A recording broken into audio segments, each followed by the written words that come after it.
제목은 에베소에서 일어난 수요 사건, 에베소에서 일어난 수요 사건 제목으로 말씀을 나누겠습니다. 이 자리에 계신 분들은 최근에 안창호 인권위원장 인사청문회 하는 모습을 TV나 SNS를 통해서 보셨을 거라 생각이 됩니다. 최근까지 우리나라 국가인권위원회는 이 동성애나 또 이 반성경적인 정책을 이제 추진하던 그런 옹호하던 기관이었습니다. 반면에 국가인권위원장으로 이제 후보로 올라온 이분은 안창호 씨는 헌법재판관 출신이에요. 최고 엘리트라고 할 수 있죠. 헌법재판관 출신이고 크리스찬입니다. 독실한 믿음의 크리스찬입니다.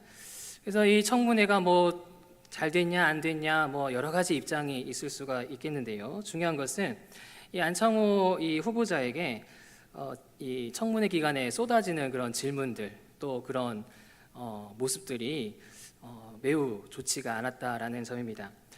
여러분들도 보셔서 알겠지만은 당신은 창조론을 믿느냐 진화론을 믿느냐?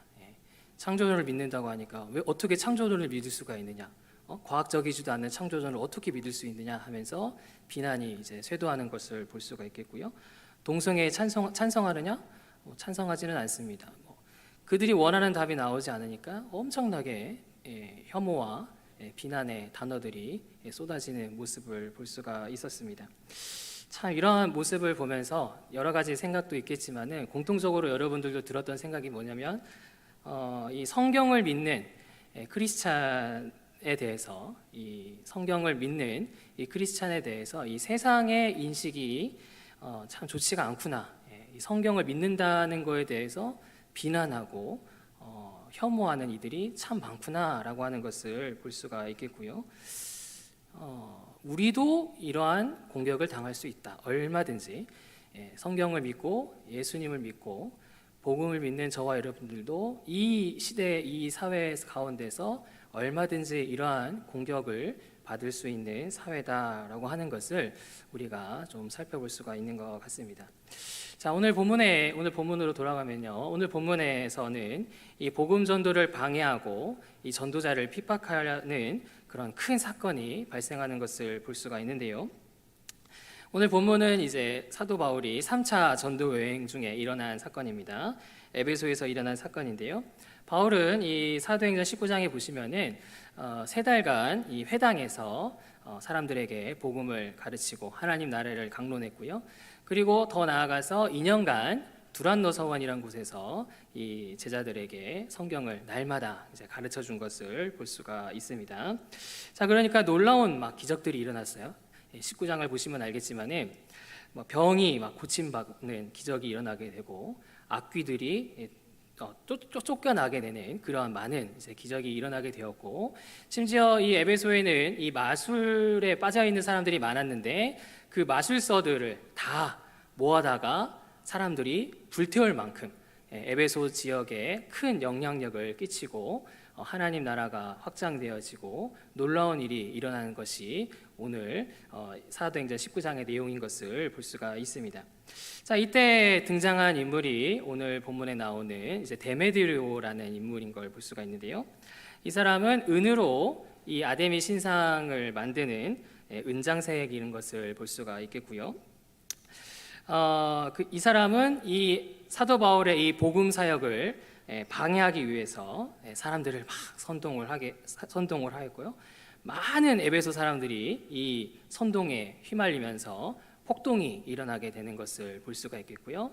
이 바울과 함께하던 이 29절에도 나오지만요. 마게도냐 사람 가이오와 아리스다고, 바울의 제자라고 할 수 있는 가이오와 아리스다고가 이들 폭동에 의해서 잡혀가게 되고 위험한 상황에 처한 그러한 상황인 것을 볼 수가 있습니다. 이처럼 이 오늘 본문은 이렇게 복음을 거부하고 또 복음을 공격하는 하나님 나라를 공격하는 자들의 특징이 어떠한가? 우리 이 예수님을 반대하고 또 복음을 반대하는 이들의 특징이 어떠한가라는 것을 우리가 오늘 본문을 통해서 살펴볼 수가 있겠고요. 자, 반면에 그리스도인들은 이러한 복음의 대적자들과는 어떠한 구별된 특징이 있어야 되는가? 우리도 그 사람들과 똑같이 살아갈 것이 아니라 우리는 그리스도인으로서 성경을 믿는 자로서, 예수님을 믿는 자로서 우리는 이 복음의 반대자들과는 어떠한 구별된 차이점이 있어야 되는가, 어떻게 해야 우리의 하나님의 도움을 받으며 이 복음 사역을 감당할 수 있는가 가르쳐주는 본문이라 할 수가 있겠습니다. 자, 그렇다면 이 복음을 반대하고 공격하는 자들의 특징이 무엇이냐? 첫 번째로 물질 중심의 삶을 살아가는 걸 볼 수가 있습니다. 물질 중심의 삶을 살아가는 걸 볼 수가 있습니다. 본문 25절에 보시면요, 이 데메드리오가 이 에베소 지역에 놀라운 복음 사역이 일어나게 되니까 이 데메드리오가 자신과 일하는 그런 직공들, 또 영업하는 자들을 다 불러 모읍니다. 네. 그러면서 뭐라고 얘기하냐면은, 자, 우리가 지금까지 아데미 신상 모형을 팔아가지고 적지 않은 풍족한 수입을 누리고 있었다. 그런데 27절에 보시면요, 27절에 우리의 이 영업이 천하여질 위협이 있을 뿐 아니라 큰 여신 아데미의 신전도 무시당하게 되고 온 아시아와 천하가 위하는 그의 위엄도 떨어질까 하노라 하더라 라고 말하고 있습니다. 네. 그래서 이 사도 바울로 인해서, 이 복음 전도자들로 인해서 이 큰 여신 아데미가 무시를 당하게 되고 있다, 위엄이 떨어지고 있다라고 이제 사람들에게 말하면서 선동하는 것을 볼 수가 있습니다. 그래서 이 구절만 보면은 이 사도 바울과 전도팀이 이 에베소 지역을 돌아다니면서 막 아데미 신을 막 비난하고, 또 아데미를 믿는다고 하는 사람들을 막 혐오하고 뭐 공격하고, 우리는 이 구절만 보면은 그랬나라는 생각을 할 수가 있습니다.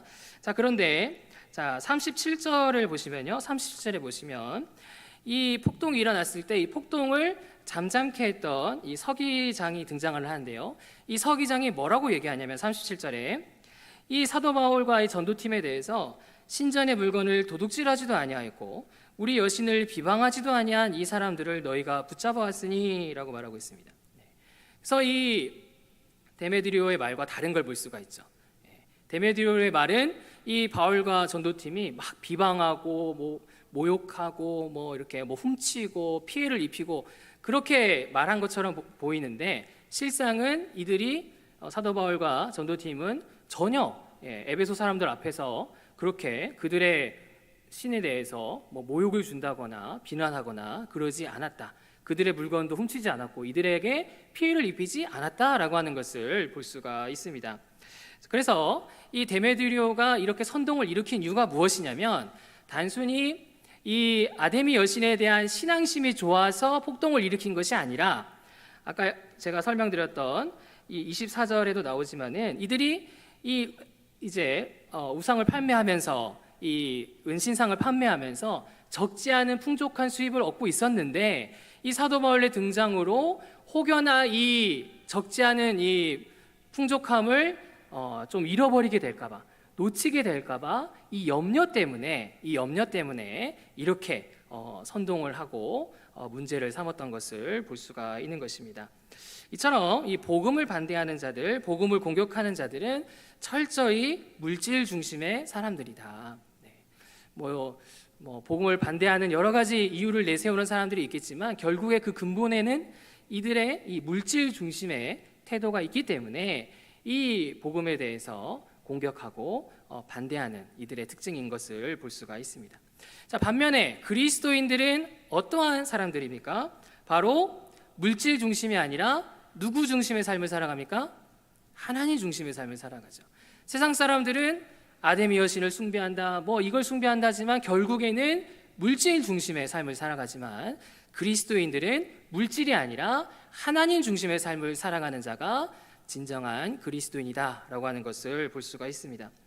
그래서 마태복음 6장 31절 32절 말씀해 보시면, 그러므로 염려에 이르기를 무엇을 먹을까, 무엇을 마실까, 무엇을 입을까 하지 말라.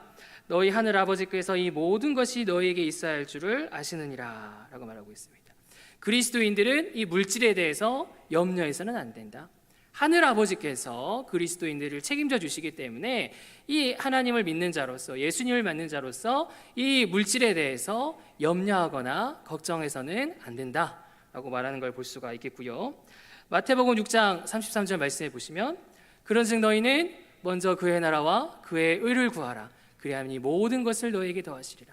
그리스도인은 이 물질과 타협해가지고 어정쩡하게 살아가는 것이 아니라 물질을 내려놓고 먼저 그 나라와 그 의를 구하는 삶을 적극적으로 살아가는 것이, 물질을 타협하는 것이 아니라 하나님을 중시하고 하나님을 가장 높이는 삶을 살아가는 것이 그리스도인의 바른 모습이다라고 하는 것을 볼 수가 있는 것입니다. 자, 그래서 실제로 사도행전 2장에 보시면 예루살렘 초대교회가 이 물질을 초월하여서 하나님 중심의 삶을 살아가는 모습을 볼 수가 있는데요. 이들은 어떻게 합니까? 믿는 사람들이 다 함께 모여 모든 물건을 서로 통용하고 또 재산과 소유를 팔아 각 사람의 필요를 따라 나눠주었으니 라고 말하고 있죠. 그 아까운 재산, 그 아까운 돈, 그 아까운 것들을 이렇게 물질 중심으로 살아가는 것이 아니라 하나님을 위해서 하나님 중심의 삶으로서 필요한 자가 있으면은 나눠주고 도와주고 하나님 나라를 위해서 물질을 사용한 것을 볼 수가 있겠습니다. 그 결과가 무엇입니까? 사도행전 2장 27절 말씀해 보시면 온 백성에게 칭송을 받으니 주께서 구원받는 사람을 날마다 더하게 하시니라. 우리 하나님께서 이 초대교회, 예루살렘 초대교회가 물질 중심이 아니라 하나님 중심의 삶을 살고 하나님을 바르게 섬기게 되니까 그렇게 유대인들의 공격이 많고 이방인들의 박해가 많은 그 시대 가운데서 온 백성들에게 칭송을 받고 하나님을 높이고 구원받는 사람들이 날마다 더하게 되는 하나님의 역사하심이 하나님을 중심으로 하는 그리스도인들 가운데 일어나게 됐다라고 하는 것을 볼 수가 있는 것입니다. 이처럼 복음을 거부하는 자들은 지극히 물질 중심적입니다. 복음을 거부하는 자들은 지극히 물질 중심적입니다. 반면에 그리스도인들은 하나님 중심적이다. 저와 여러분들이 더욱더 물질을 내려놓고 하나님을 우선하고 하나님 중심의 삶을 살아갈 때 우리 하나님께서는 얼마든지 이러한 대적의 공격으로부터 저와 여러분들을 지키시고 보호하시고 오히려 사람들에게 칭송을 받고 구원받는 사람을 날마다 더하게 하는 놀라운 역사를 우리 하나님께서 일으키시는 분이시다라는 사실을 믿으시기 바랍니다. 저는 지난주에 고신총에서 주관했던 교회 엑스포에 다녀왔습니다. 많은 강의가 있어가지고 이거 정리하는데도 좀 시간이 걸릴 정도로 되게 중요한 그런 강의들이 있었는데요. 그 중에 가장 와닿았던 강의가 뭐였냐면 이제 총회교육원 원장 출신이신 이 박신흥 교수님 목사님의 강의였는데요. 이분이 뭐라고 얘기했냐면은 교회 교육의 목표가 무엇이냐? 교회 교육의 목표는 무엇이냐? 바로 제자를 재생산하는 단계까지 되는 것이 교육의 목표가 되어야 된다. 교육의 목표는 뭐 이런저런 얘기도 할 수 있겠지만 결국에는 제자를 세우고 이 제자가 또 다른 제자를 세우는 재생산에 이르어야 이 교회 교육이 바르게 이루어진 것이다 라고 이 박신훈 교수님이 주장하는 것을 볼 수가 있습니다. 자, 그러면서 이분이 뭐라고 얘기하냐면은 왜 한국교회가 그러면 왜 이 제자 삼는 일, 또 이 제자가 또 다른 제자를 만드는 이 재생산을 제대로 하지 못하느냐. 여러분들도 공감하시겠지만은 이 교회 교육이 그냥 지식 전달에 머무르고 이 교회 교육이 교회에만 머무르고 실제로는 가정이나 또 학교나 사회까지 이게 이어지지가 않았다. 교회 교육이 이루어졌으면 가정에도 이루어지고 직장에도 이루어지고 학교에도 이루어져야 되는데 이것이 뭔가 모르게 단절되고 지식 습득에 그쳐버렸다라고 평가하는 것을 볼 수가 있겠고요. 또 이 교회 지도자들마저도 이 교육의 목적이 재생산이라는 것을 잘 알지 못하고 본인도 재생산을 제대로 감당하지 못하고 재생산에 대한 열심이 제대로 갖추어져 있지 않은 부분이 있었기 때문에 이렇게 한국교회가 교회 교육의 목표를 달성하지 못하고 하나님 중심의 삶을 살아가지 못하고 이렇게 교회가 많이 약화되어졌다라고 평가하는 것을 볼 수가 있습니다. 이처럼 저와 여러분들 그리스도인입니다. 근데 저와 여러분들이 이 세상 사람들처럼 물질 중심과 타협하고 물질과 어정쩡하게 지내게 된다면 저와 여러분들은 하나님 중심의 삶을 제대로 살아갈 수 없고 또 하나님 나라를 제대로 세울 수도 없고 재생산을 감당할 수가 없다. 이 재생산이라는 것은 정말 달라붙고 기도하고 열정을 쏟고 하나님 중심의 삶을 살아야 이루어질 수가 있는 것인데, 저와 여러분들이 어정쩡하게 그냥 뭐 좀 가르쳐 주면 되지, 그냥 좀 적당히 그냥 얘기하면 되지, 이런 식으로 적당히 해버리게 되면은 교육 목표를 달성할 수가 없고 이 재생산을 이룰 수가 없다. 근데 저와 여러분들이 이 하나님 중심의 삶을 살아가고 이러한 교육 목표를 기억하여서 열정을 다하고 기도하고 수고하게 된다면, 우리 하나님께서는 얼마든지 저와 여러분들을 통해 이러한 교육 목표를 달성하고 하나님 나라를 세워가고 공동체를 지키는 일에 우리 하나님께서 일하신다라고 하는 것을 볼 수가 있습니다. 그래서 저와 여러분들이 어떻게 해야 되겠습니까? 저와 여러분들이 이전에 이 물질과 타협하고 물질 중심으로 살아갔던 그런 우리의 모습을 우리가 돌아보고 회개해야 되겠습니다. 내가 내 자신을 돌아볼 때, 내가 내 모습을 돌아볼 때 세상 사람들처럼 똑같이 살고 그냥 세상 사람들처럼 물질에 의지하며 살았던 우리의 부족한 모습들을 이 시간 인정하고 회개하기를 힘써야 되겠습니다. 그리고 부지런히 물질 중심이 아니라 누구 중심의 삶을 살아야 됩니까? 하나님 중심의 삶을 살아야겠죠. 하나님 중심의 삶을 부지런히 이 시간에도 가정에서도 교회에서도 사회에서도 살아내기를 힘써야 되겠습니다. 그래서 저와 여러분들 이 시대에 얼마나 복음의 공격이 많습니까?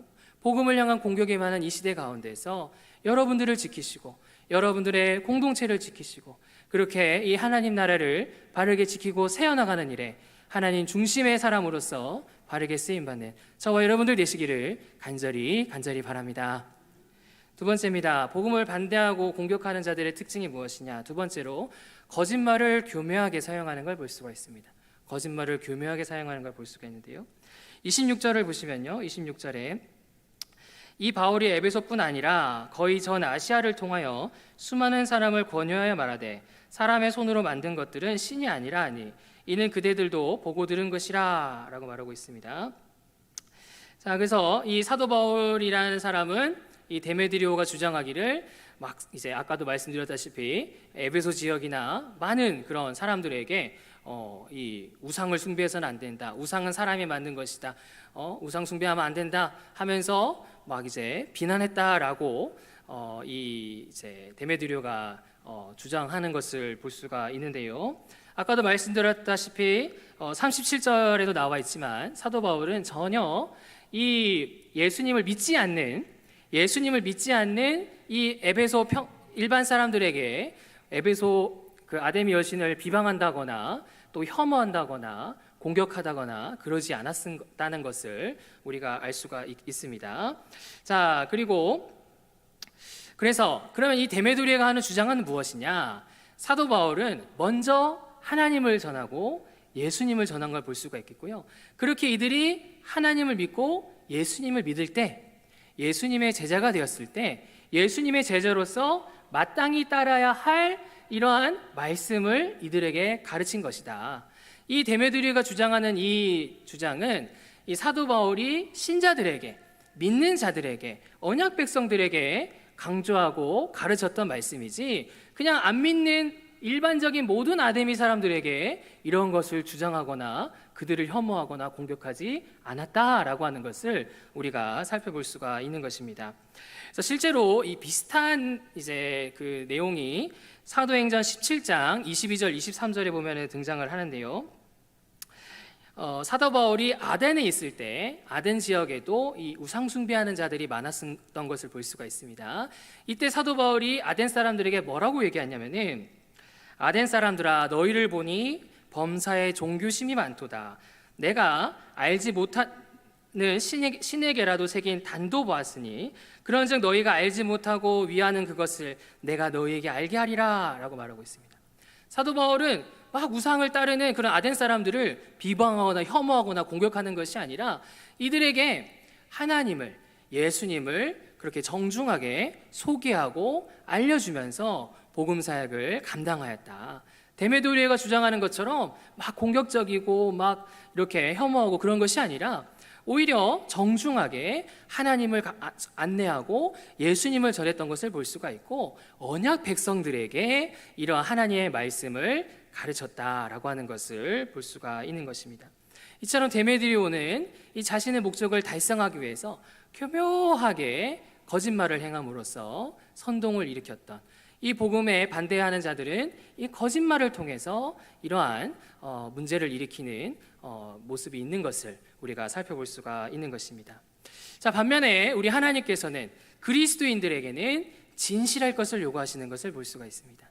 우리 하나님께서는 저와 여러분들에게 뭐 좀 거짓말해도 돼, 좀 타협해도 돼, 이게 아니라 우리 하나님께서는 그리스도인이라면은 진실해야 되고 신실해야 되고, 그렇게 거짓말을 경계할 것을 말씀하시는 우리 하나님이신 것을 볼 수가 있는데요. 요한복음 8장 44절 말씀해 보시면은 예수님께서 사단에 대해서 뭐라고 얘기하시냐면은 그는 처음부터 살인한 자요, 진리가 그 속에 없으므로 진리에 서지 못하고 거짓을 말할 때마다 제 것으로 말하나니 이는 그가 거짓말쟁이요 거짓의 아비가 되었음이라 라고 말하고 있습니다. 그래서 이 거짓말이라고 하는 것은 바로 이 사단의 도구이고 사단으로부터 출발한 것이다. 그래서 저와 여러분들이 무심코 할 수 있는 그 거짓말들도 다 사단의 도구이고 사단에 의해서 진행되어지는 그러한 심각한 것이다 라고 하는 것을 우리가 살펴볼 수가 있습니다. 자, 그리고 에베소서 5장 8절 9절 말씀해 보시면요, 너희가 전에는 어둠이더니 이제는 주 안에서 빛이라, 빛의 자녀들처럼 행하라. 빛의 열매는 모든 착함과 의로움과 진실함이 있느니라 라고 말하고 있습니다. 저와 여러분들은 어둠에서 빛으로, 죽음에서 생명으로 구원받은 자들입니다. 저와 여러분들 안에는 예수 그리스도라는 빛이 있습니다. 저와 여러분들은 빛의 열매를 맺어야 됩니다. 빛의 열매는 뭡니까? 모든 착함과 의로움과 진실함이다. 저와 여러분들 안에 예수님이 있기 때문에 거짓을 타협하는 것이 아니라 예수 그리스도가 진리의 영으로서 저와 여러분들은 진실하기를 힘써야 된다라고 말씀하는 것을 볼 수가 있는 것입니다. 자, 실제로 저와 여러분들이 진실할 때 우리 하나님께서 어떤 일을 하십니까? 시편 84편 11절 말씀해 보시면요, 여호와 하나님은 해요 방패이시라. 여호와께서 정직하게 행하는 자에게 좋은 것을 아끼지 아니하실 것임이니라 라고 말하고 있습니다. 우리 하나님께서는 우리의 해요 방패셔서 정직한 자에게 좋은 것을 아끼지 않는다. 저와 여러분들이 거짓과 타협하게 되면 우리의 방패 되시고 해가 되시고 모든 것 주시는 하나님이 제대로 우리에게 줄 수가 없는 것이죠. 저와 여러분들이 힘들고 좀 어렵더라도 진실하게 힘쓰고 신실하기를 힘쓰고 저와 여러분들이 정직하기를 힘쓸 때 우리의 방패 되시는 우리 여호와 하나님께서 우리에게 필요한 좋은 것을 베풀어 주시는, 아끼지 않으시는 우리 하나님이신 것을 볼 수가 있는 것입니다. 이처럼 복음의 대적자들은 이 거짓말을 교묘하게 사용하여서 이 하나님 나라와 교회와 성도를 공격하는 것을 볼 수가 있습니다. 그러나 저와 여러분들이 이러한 거짓말하는 이런 대적자들과 구별되게 진실하게 힘쓰고 정직하게 힘쓰고 하나님을 의지하게 힘쓸 때 우리 하나님께서는 좋은 것을 아끼지 아니하시는 그 은혜와 능력으로 저와 여러분들을 도우시고 그렇게 대적의 공격을 저와 여러분들을 통해 물리치시는 우리 하나님이시다, 진실한 자를 도우셔서 역사하시는 하나님이시다라는 사실을 믿으시기 바랍니다. 자, 우리는 종종 이 거짓말에 대해서, 이 거짓말은 겉으로 안 드러나지 않습니까? 내가 누구를 때렸다거나 내가 뭔가 술을 먹었다거나 내가 뭔가 범죄를 저지르는 것은 겉으로 보이는데 거짓말이라는 건 잘 안 보이잖아요. 그러니까 이 거짓말은 좀 가벼운 거 아닌가? 우리는 그런 이제 생각을 할 때가 있습니다. 자, 그런데 이 네덜란드 개혁주의 신학자인 이 헤르만 바빙크는 개혁파 윤리학에서 뭐라고 얘기하냐면은 이 거짓말이라는 것은 겉으로는 덜 드러나는 죄이지만 매우 악한 죄이다. 겉으로는 덜 드러나는 게 거짓말이지만 매우 악한 죄가 거짓말이다. 그 이유가 무엇이냐? 먼저 거짓말을 하게 되면은 겉으로 드러나지 않기 때문에 자신을 계속적으로 속이게 되고 거짓말을 즐기는 대로 나아가게 된다. 이게 잘 안 보이고 잘 안 드러나니까 더 거짓말을 한 번 하게 되면 계속적으로 자신을 속이게 되고 또 거짓말을 즐기는 단계로 나아가게 되고 거짓말을 멈추지 못하는 그러한 상태로 나아가게 되는 것이 거짓말이다라고 하는 것을 볼 수가 있겠고요. 자, 그다음에 다음 단계로 거짓말을 하게 되면은 이 자기 기만에 빠지게 되고 또 영적인 교만으로 나아가게 된다. 네. 하나님 앞에서 자기 자신의 죄를 돌아보고 자신의 부족함을 인정하고 해야 되는데 거짓말을 한 번씩 두 번씩 빠지게 되면은 자기 기만에 빠져버리고 영적인 교만에 빠져버리게 되고 자신의 죄를 인지하지도 못하고 깨닫지 못하게 되는 지경에 이르는 것을 볼 수가 있겠습니다. 자, 그리고 더 나아가서 그 다음 단계가 무엇이냐? 이렇게 거짓말에 빠지게 되면은 하나님에 대한 증오와 의도적인 신성모독으로 나아가게 된다. 거짓말 한 번 했을 뿐인데 이 거짓말이 쌓이고 쌓이면서 진리 대신 하나님을 모독하고 진리 대신 하나님을 신성모독하는 그 지경에까지 거짓말이 이끌어간다. 거짓말은 가벼운 죄가 아니라 악한 죄이고 무서운 죄이다라는 것을 볼 수가 있는 것입니다. 자, 이처럼 그리스도인이 거짓말을 계속적으로 한다거나 타협할 경우에는 이 대적의 공격을 이겨낼 수가 없습니다.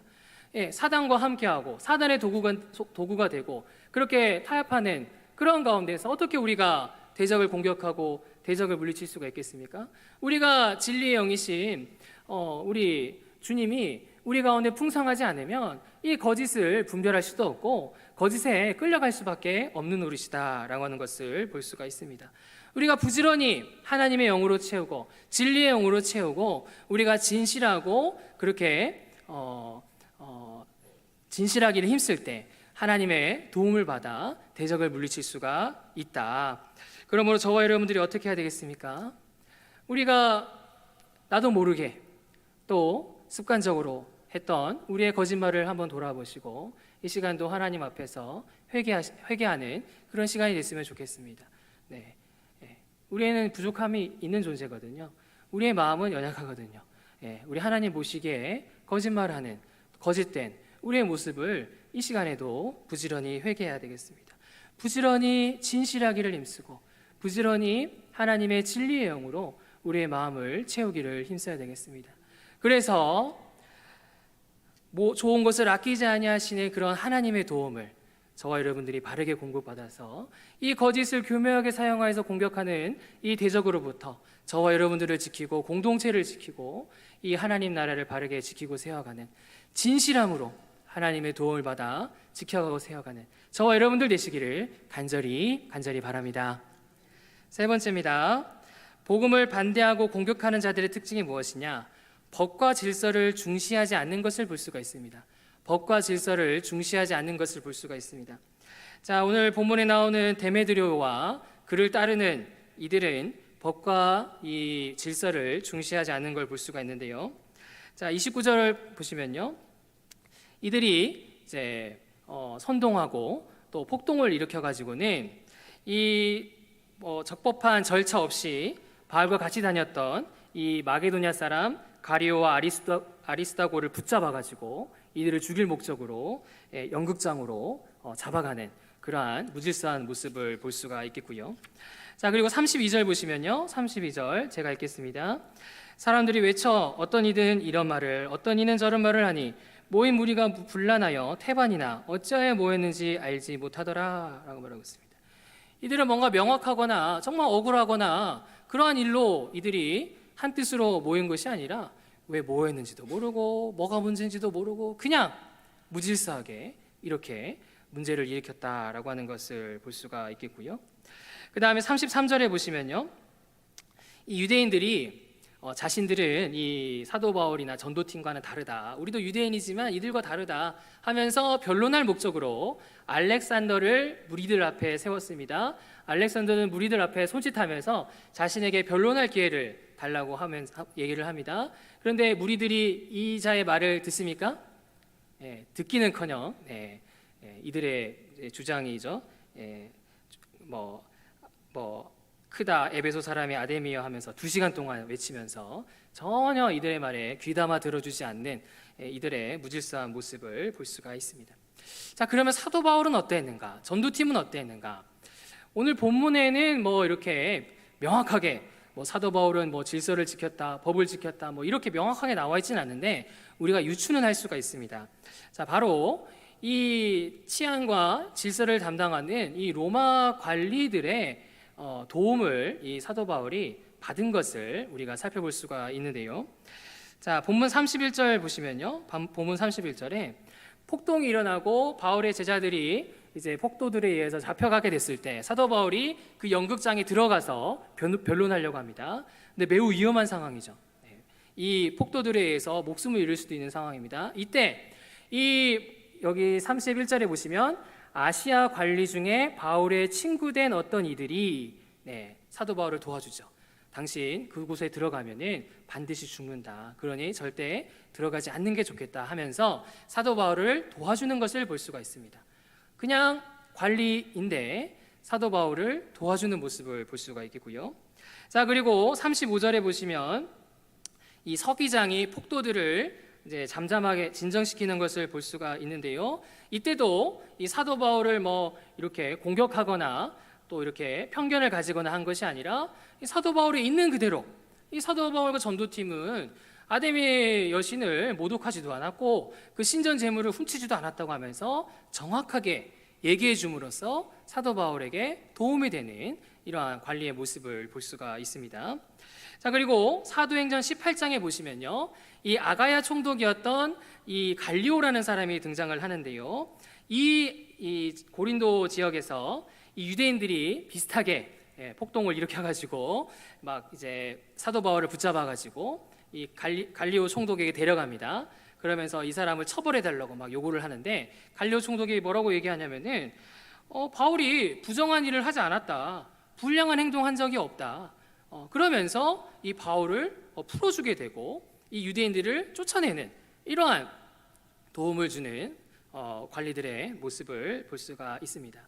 만약에 사도 바울이 무질서하고 법을 따르지 않고 질서를 따르지 않았다면 관리들이 사도 바울을 도와줄까요? 도와줄 리가 없죠. 잘됐다, 이번에 한번 혼나봐라 이랬을 것입니다. 사도 바울은 어느 곳에 있든지 그곳의 질서를 따르고 법을 따르고 그렇게 바르게 행했기 때문에 이 바울을 잘 알고 있었던 관리들이나 사람들은 이 사도 바울에게 있어서 그렇게 존중해주고 그렇게 도움이 되는 발언과 일을 했던 그러한 모습을 살펴볼 수가 있는 것입니다. 자, 이처럼 주님께서는 저와 여러분들도 주님께서 허락하신 이 권세, 법, 질서를 잘 따를 것을 강조하시는 분인 것을 볼 수가 있습니다. 저와 여러분들도 이렇게 질서 있게 또 주어진 그런 권세 가운데 우리가 순종하고 따르길 원하시는 분이 우리 하나님이시다. 로마서 13장 1절 말씀해 보시면요, 각 사람은 위에 있는 권세들에게 복종하라. 권세는 하나님으로부터 나지 않음이 없나니 모든 권세는 다 하나님께서 정하신 바라 라고 말하고 있습니다. 하나님께서 모든 권세를 하나님께서 허락하셨다. 왕으로부터 시작해서 또 부모님, 또 선생님, 모든 그런 권세자들은 우리 하나님께서 허락하신 것이다 라고 하는 것을 볼 수가 있고 우리가 할 수 있는 대로 따라야 된다, 질서에 순종해야 된다 라고 하는 것을 볼 수가 있습니다. 자, 그리고 에베소서 6장 1절 말씀해 보시면요, 자녀들아 너희 부모를 주 안에서 순종하라, 이것이 옳으니라 라고 말하고 있습니다. 부모에게 순종할 때, 윗사람에게 순종할 때 반상경적이거나 말씀과 위배되는 것에 순종할 것이 아니라 주 안에서 순종해라. 그래서 하나님의 세운 지도자들 가운데는 잘못된 지도자도 있는 것이죠. 그런 부분에 있어서는 우리가 잘 분별하고 주 안에서 할 수 있는 대로 바르게 순종해야 된다라고 얘기하는 것을 볼 수가 있는 것입니다. 자, 구체적으로 웨스터민스터 소규리 분당 64문답에 보시면요, 이 내 부모를 공경하라라는 이 말씀에 대해서 뭐라고 설명하고 있냐면, 명예를 보존하고 의무를 이행하여 윗사람, 아랫사람, 동년배 등 어떤 지위나 관계에 있어서든지 모든 사람을 섬길 것을 요구합니다 라고 말하고 있습니다. 그리스도인들은 동년배이든지 윗사람이든지 아랫사람이든지 할 수 있는 대로 이들의 명예를 보존하고 또 이들에게 의무를 행하고 그렇게 법과 질서를 따르면서 바르게 관계를 행해야 된다라고 얘기하는 것을 볼 수가 있는 것입니다. 자, 그리고 이런 식으로 하나님께서 허락하신 질서와 법과 또 그런 관계에 있어서 순종하고 바르게 행할 때 우리 하나님께서 어떠한 복을 주시느냐? 웨스터민스터 소교리 문답 60문답에 보시면요, 이 5번째 계명을 지킬 때 하나님께서 생명이 길게 되는 복과 모든 일이 번영하는 복을 약속하셨습니다 라고 말하고 있습니다. 저와 여러분들이 윗사람에게도 바르게 행하고 아랫사람에게도 바르게 행하고 동년배에게도 바르게 행하고 이들의 명예를 존중하고 우리의 의무를 제대로 감당하게 되면 우리 하나님은 가만히 계시는 분이 아니라 할 수 있는 대로 저와 여러분들의 생명을 길게 그렇게 건강하게 복을 주시는 분이시고 또 모든 일이 번영하는 복을 약속하신다. 내가 아무리 노력했다고 해서 하나님의 그 번영하는 복과 비길 수가 있겠습니까? 우리 하나님께서는 저와 여러분들이 이러한 법과 질서와 의무를 감당할 때 우리가 번영하는 복도 허락하시고 그렇게 우리를 도우시는 우리 하나님의 약속을 볼 수가 있는 것입니다. 이처럼 복음의 대적자들은 이러한 하나님이 허락하신 질서와 법에 대해서 아주 경솔하게 여기고 가볍게 생각하고 무질서에 빠지기 쉬운 모습인 것을 볼 수가 있습니다. 저와 여러분들이 어떻게 해야 되겠습니까? 그러면 안 되겠죠. 네. 하나님께서 허락하신 우리 부모님, 목사님, 또 선생님, 또 우리에게 주어진 그런 윗사람들, 아랫사람들, 동년배들 가운데 하나님이 허락하신 그런 사람들의 경우에 우리가 부지런히 법과 질서와 의무를 바르게 감당할 때 우리 하나님께서는 생명을 길게 하시고 번영하는 복을 주시고 그렇게 저와 여러분들이 얼마든지 우리를 공격하는 대적으로부터 저와 여러분들을 도우시고 일하시는 그런 우리 하나님이시다라는 사실을 믿으시기 바랍니다. 오늘날 현대사회가 포스트 모더니즘 영향으로 인해서 이 가정과 또 교회와 사회에서 권위와 질서가 약화되고 이 개인화되고 또 특정 집단 중심이 되어져 가버리는 이러한 시대인 것을 볼 수가 있습니다. 그래서 이 두드러지는 특징이 뭐냐면 가정과 학교와 사회에서 이 만남이 약화된다. 만남이. 자녀가 학교에서는 선생님과 깊은 만남이 있어야 되고 또 친구들과도 건강한 만남이 있어야 되는데 이것이 막 차단이 되는 겁니다. 여러분들도 아시다시피 선생님을 잘 존중하지 않죠. 선생님과 관계가 잘 안 되죠. 이 시대가. 교우들과의 관계도 제대로 안 되는 걸 볼 수가 있겠고요. 또 교회에서도 목사님과의 그런 질서가 있는데 이것이 제대로 이루어지지 않는 것을 볼 수가 있고 이웃과의 관계도 만남이 제대로 이루어지지 않는 것을 볼 수가 있습니다. 자, 그런데 분당 우리 교회 이찬수 목사님이 뭐라고 얘기를 하시냐면은 하나님은 이 만남을 통해 축복을 주시는 분이시다. 하나님은 뭐 여러 가지로 우리가 기도할 때도 복을 주시고 또 뭐 성경을 볼 때도 복을 주시는데 하나님은 만남을 통해 복을 주시는 분이시다라고 강조를 하는데요. 하나님께서는 이 하나님께서 허락하신 질서 가운데 이 만나는 선생님을 통해서 만나는 또 목사님을 통해서 만나는 여러분들 옆에 있는 성도들을 통해서 이 만남을 통해 저와 여러분들을 교훈하시고 위로하시고 도움을 주시고 이 만남을 통해 복을 주신다. 물론 우리가 이렇게 지내다 보면은 내가 도와줘야 되는 사람을 만날 수도 있어요. 내가 섬겨야 되는 사람도 있습니다. 근데 내가 그 사람들을 섬기고 도와주는 게 손해일까요? 아니죠. 저와 여러분들이 이 사람을 도와주고 섬기고 기도해주고 그럴 때 우리도 성숙해지고 공동체가 건강하게 세워진다. 하나님은 우리의 모든 만남을 통해서 일하시고 역사하시는 분이시다. 자, 그래서 그리스도인들은 하나님께서 허락하신 이러한 윗사람이라든지 동년배라든지 아랫사람이라든지 이 질서 또 이 관계 의무를 잘 순응하고 순종할 때 우리 하나님께서는 필요한 복과 필요한 은혜를 공급하시는 분이시다라고 이찬수 목사님이 강조하는 것을 볼 수가 있습니다. 자, 그래서 우리 하나님께서는 우리에게 허락하신 질서를 통해서 저에게 허락하신 이 만남과 이 관계를 통해서 저와 여러분들에게 복을 주시고 저와 여러분들이 이러한 대적의 공격으로부터 이겨낼 수 있는 도움과 힘을 얻게 하시는 우리 하나님이시다라고 하는 것을 볼 수가 있습니다. 자, 그러므로 저와 여러분들이 어떻게 해야 되겠습니까? 저와 여러분들의 관계를 돌아봐야겠죠. 내가 목사님과 어떠한 관계에 있는지, 내가 학생들이라면 선생님들과 어떤 관계에 있는지, 여러분들이 이웃과 어떤 관계를 가지고 있는지, 배우자와 어떤 관계를 가지고 있는지, 우리가 하나님이 허락하신 윗사람 또 동년배 아랫사람과의 관계가 어떠한지를 우리가 돌아봐야 되겠습니다. 그리고 하나님이 주신 질서라면, 하나님이 주신 관계이고 의무라면 우리가 믿음으로 또 순종함으로 이 의무를 감당하고 또 질서를 따르기를 힘써야 되겠습니다.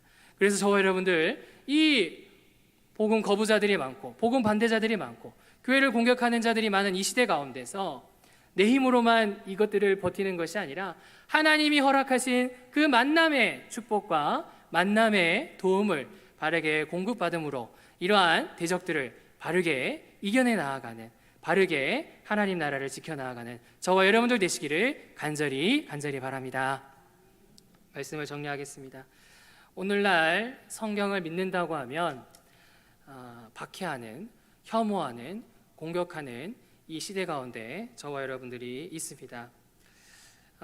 복음의 반대자들은 물질 중심적이고 또 거짓말을 교묘히 사용하고 또 이 무질서하게 공격하는 것을 볼 수가 있는데, 문제는 저와 여러분들도, 저조차도 물질 중심일 때가 많고 거짓말에 타협할 때가 있고 또 무질서에 빠지게 되는, 주어진 관계에 순종하지 못하는 그러한 모습이 우리에게 있는 것을 볼 수가 있습니다.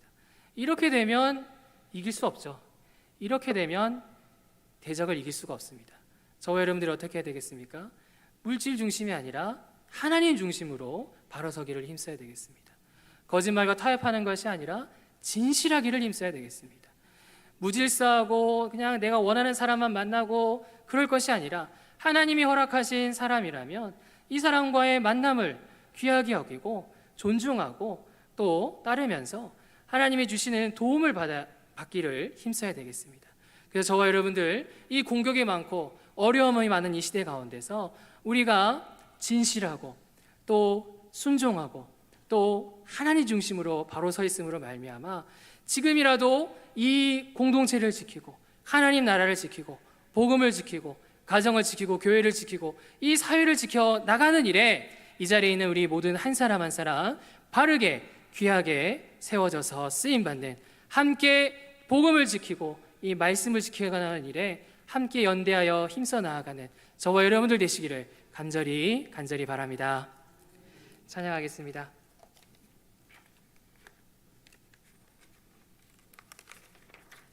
마음이 상한 자를 찬양하겠습니다.